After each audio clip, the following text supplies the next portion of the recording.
Ini buat cewek-cewek yang suka dapat nasehat. Jadilah cewek bervalue.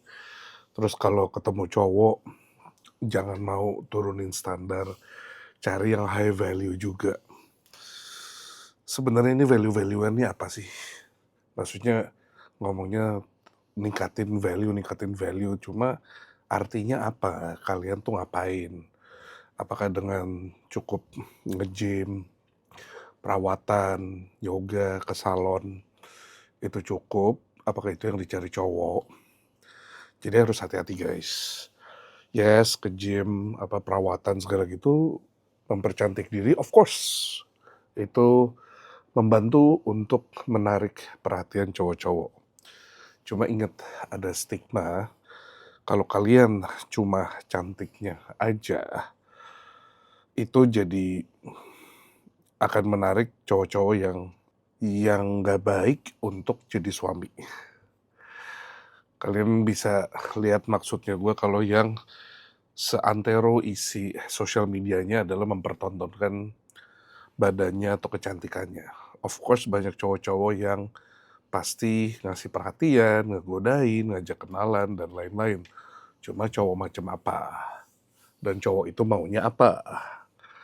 Belum tentu untuk yang jadiin suami. Kalau maksudnya kalian cari pendonor, ya, atau sugar daddy, ya udah fine-fine aja, no comment.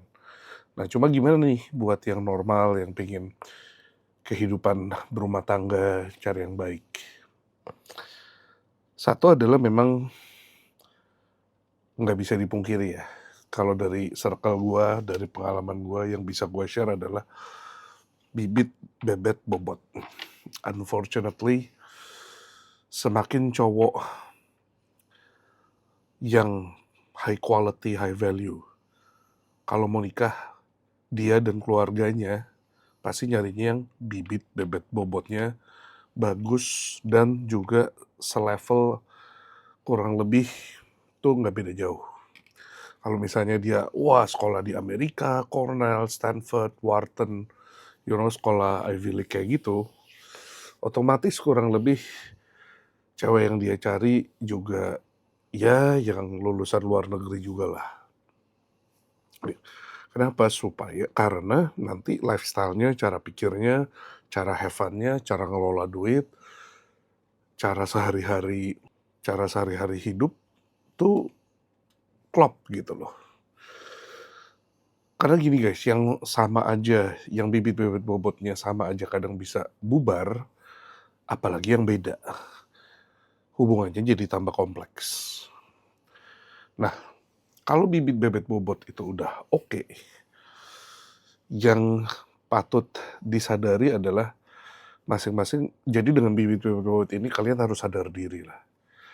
Kita harus terima diri, sadar diri, kitanya tuh gimana dan siapa, dan pasangan yang kita mau tuh seperti apa, harus sadar diri.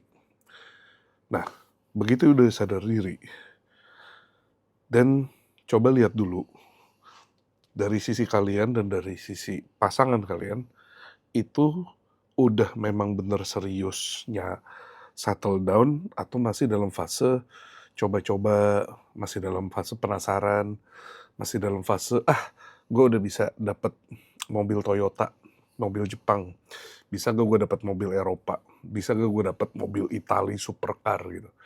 Yang masih pikir tuh pengen dapet yang lebih baik gitu loh. Kadang itu dia, dengan nasihat-nasihat yang high value gitu, akibatnya jadi narsis sendiri, jadi overconfident sendiri, jadi selalu mencari yang lebih baik, yang lebih kaya, yang lebih cantik, yang lebih hebat. Akhirnya nggak ketemu-ketemu, akhirnya selalu mencari terus. Nah, menurut gue, kalau itu udah beres, harus sadar kaliannya siapa, dan nyari karakter yang juga udah settle. Kalian udah tahu diri kalian siapa, dan pasangan kalian juga udah tahu itu seperti apa. Dan kuncinya adalah bukan soal cinta-cintaan, tapi apakah lu bisa toleransi pasangan lu, dan pasangan kalian bisa toleransi kejelekan kalian. Kalau soal yang manis-manis itu mah gampang. Yang dicari adalah justru keburukannya apa, dan apakah kalian bisa tahan dengan keburukannya. Lu bisa hidup gak dengan keburukannya.